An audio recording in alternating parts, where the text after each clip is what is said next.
Helo, fe nhw wedi Cai. Dwi'n fyfyriwr ym Mhrifysgol Bangor a dyma 3 prif reswm pam nes I gymryd Cymraeg I lefel A. Rheswm gyntaf o'n i'n meddwl yn gam naturiol I mi astudio Cymraeg oherwydd oedd o'n gyfle arall I mi fedru parhau fy astudiaethau I trwy gyfrwng fy mamiaith. Rheswm 2 oedd o'n gyfle gwych I mi fedru dymhau fy ngwybodaeth I am llenyddiaeth a barddoniaeth Cymru ac yn gyfle hefyd I baratoi fy hun ar gyfer bywyd yn y brifysgol. Rheswm 3, o'n i'n teimlo fod o'n gyfle gwych I mi fedru profi bo fi yn rhugl yn fy mamiaith a hefyd yn neud I fi sefyll allan I gyflogwyr.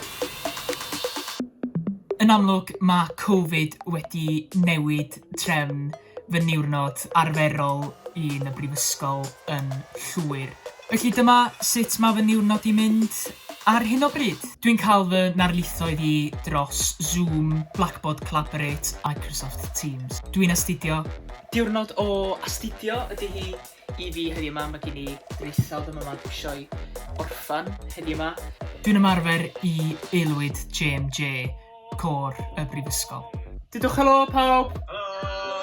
A dwi'n mynd mewn i'r brifysgol pryd dwi'n gallu I ddefnyddio'r archifau. Mae fy mywyd dyddiol yn y brifysgol yn amlwg wedi newid, ond dio heb effeithio fy mrwdfrydedd I ddysgu ac I ddysgu trwy gyfrwng y Gymraeg.